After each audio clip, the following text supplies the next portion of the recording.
Verma stories के सभी आत्मीय श्रोताओं को आपके अपने कथाकार विवेक वर्मा का सप्रेम नमस्कार। हमारी भारतीय संस्कृति और पारिवारिक मूल्यों की नींव में रामायण का एक अत्यंत गहरा प्रभाव है।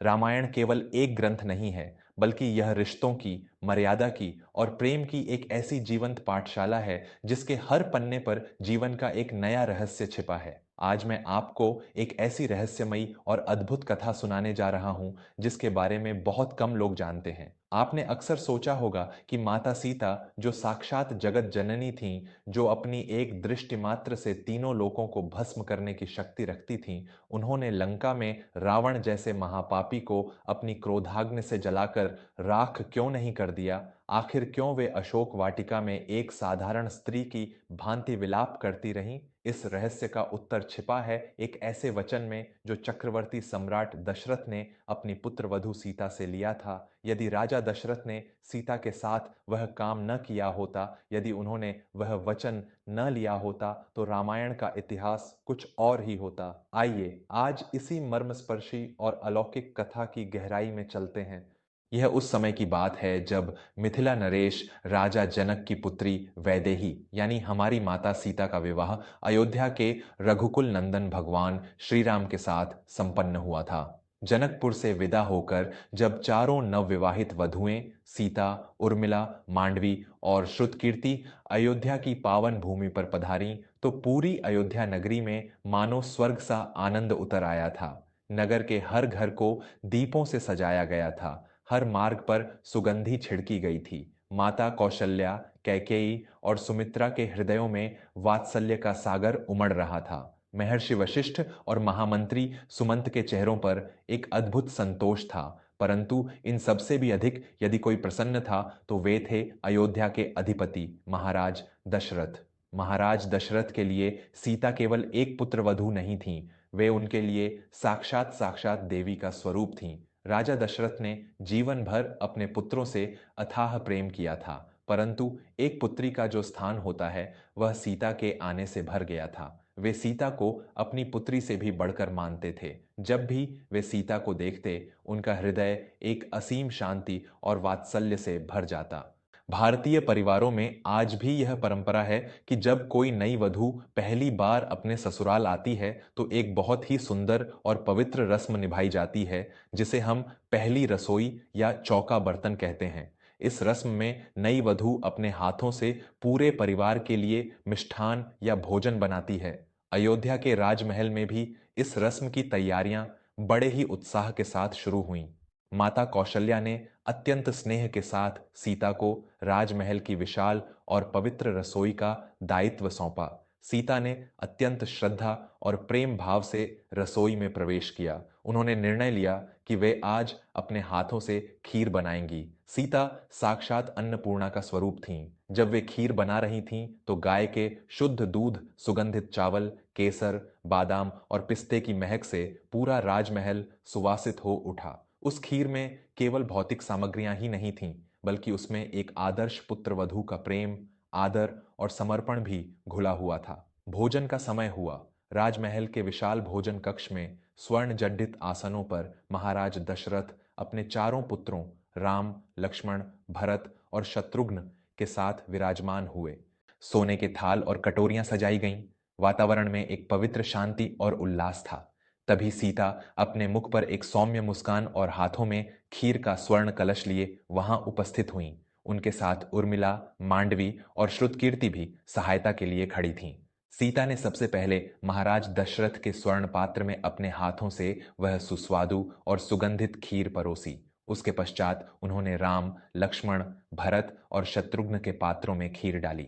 महाराज दशरथ उस खीर को देखकर अत्यंत प्रसन्न हुए। उनके मुख पर एक आत्मिक संतुष्टि थी। उन्होंने जैसे ही खीर खाने के लिए अपना हाथ आगे बढ़ाया, तभी एक अत्यंत रहस्यमयी और अप्रत्याशित घटना घटी।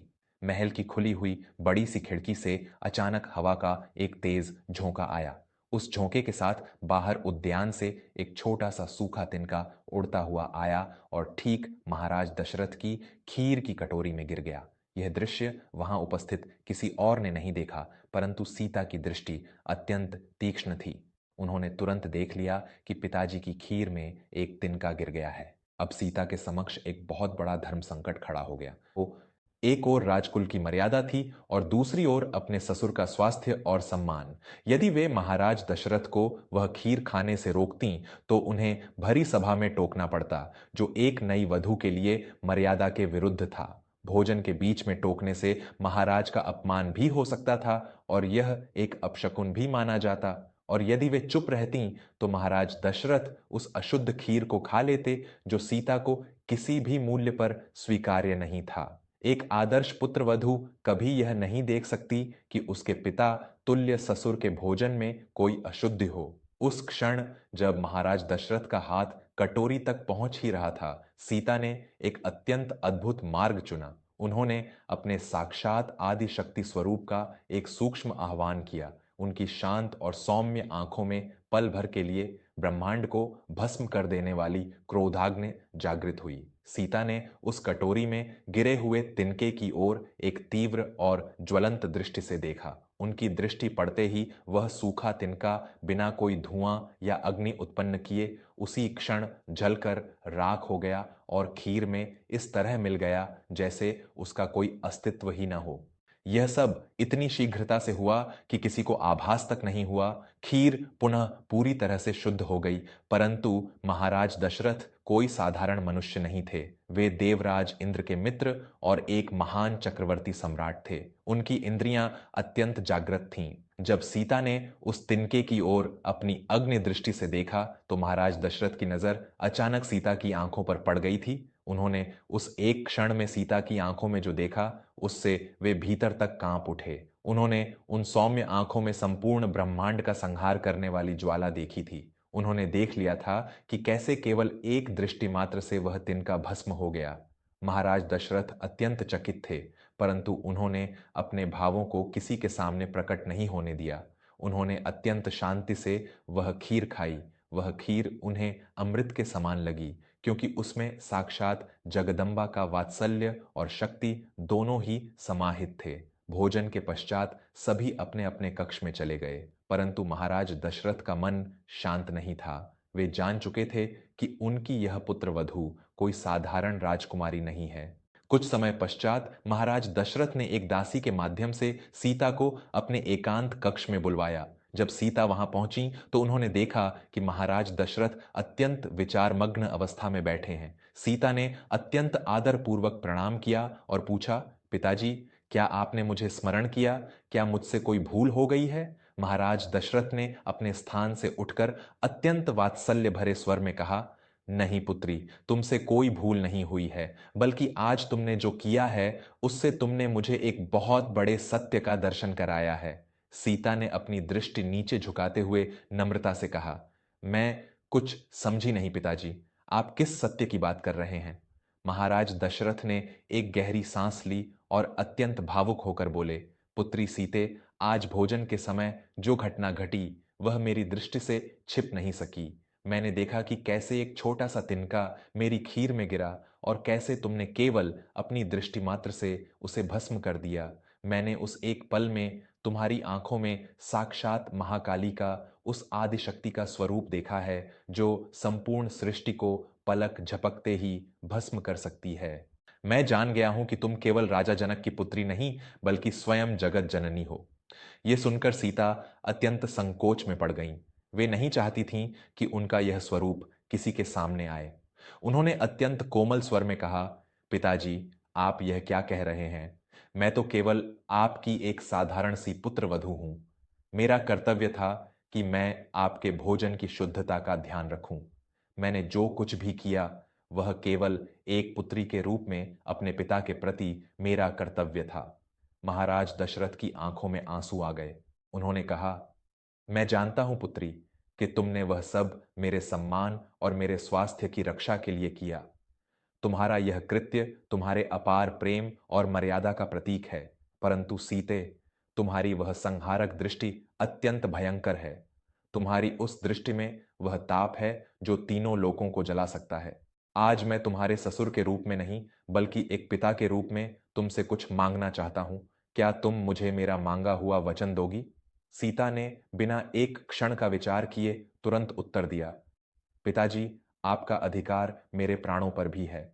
आप आज्ञा कीजिए, आपको क्या वचन चाहिए? महाराज दशरथ ने अत्यंत गंभीर स्वर में कहा, पुत्री सीते, मैं तुमसे यह वचन चाहता हूं कि तुम अपनी इस संहारक और क्रोधाग्नि वाली दृष्टि से कभी भी अपने किसी शत्रु को सीधे नहीं देखोगी।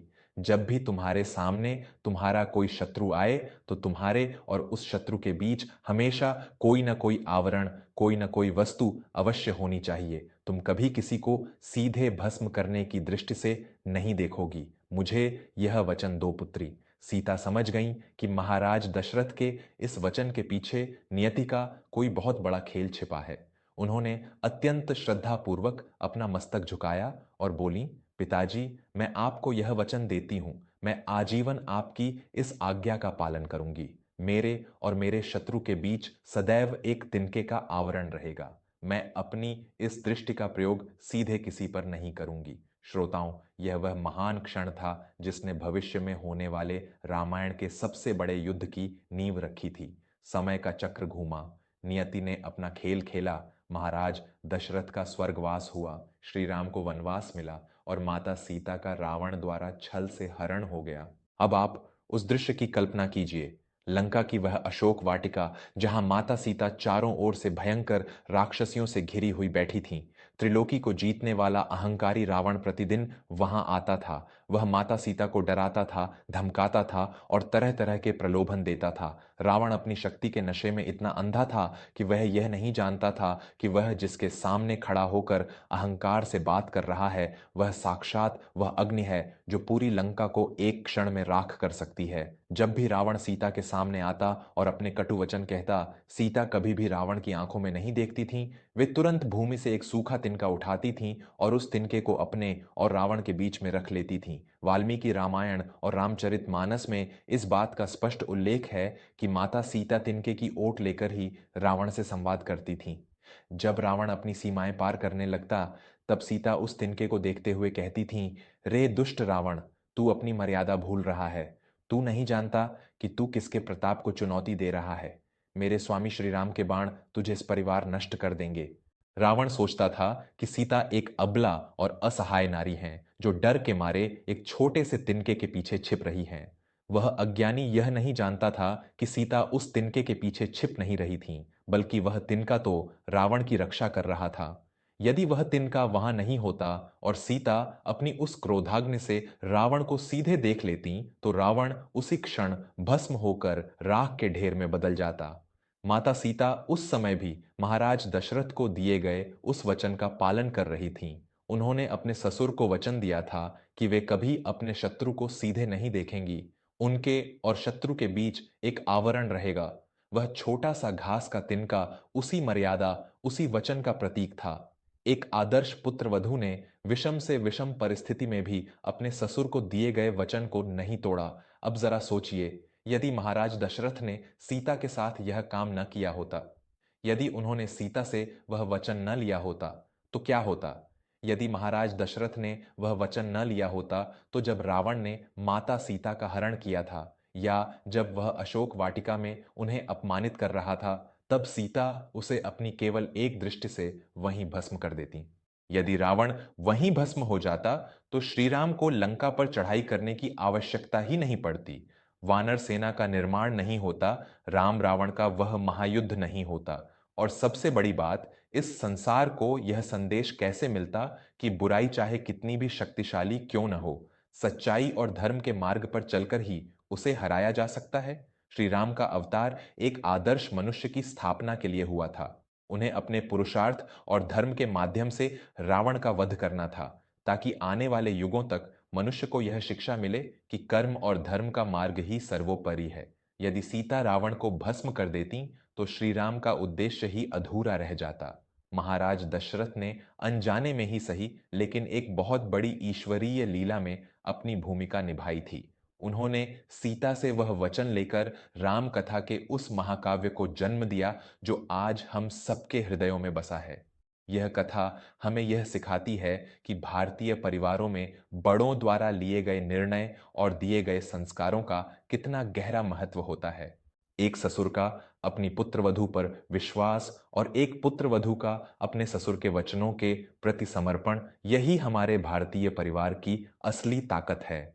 माता सीता ने यह सिद्ध कर दिया कि एक स्त्री भले ही कितनी भी शक्तिशाली क्यों न हो, लेकिन परिवार की मर्यादा और बड़ों का सम्मान उसके लिए सर्वोपरि होता है। श्रोताओं, कैसी लगी आपको रामायण के पन्नों से चुनी हुई यह अद्भुत और रहस्यमयी कथा? मैं आपका दोस्त विवेक वर्मा हमेशा यही प्रयास करता हूं कि वर्मा स्टोरीज के माध्यम से आपके पूरे परिवार के लिए ऐसी ही प्रेरणादायक और हृदयस्पर्शी कहानियां लेकर आऊं, जो हमारे संस्कारों को और मजबूत करें। यदि आपको यह कथा पसंद आई हो तो इसे अपने परिवार और मित्रों के साथ अवश्य साझा करें। ऐसी ही और भी पारिवारिक और ज्ञानवर्धक कहानियां सुनने के लिए हमारे चैनल वर्मा स्टोरीज से जुड़े रहे। अपना और अपने परिवार का बहुत ख्याल रखें। धन्यवाद और जय श्री राम।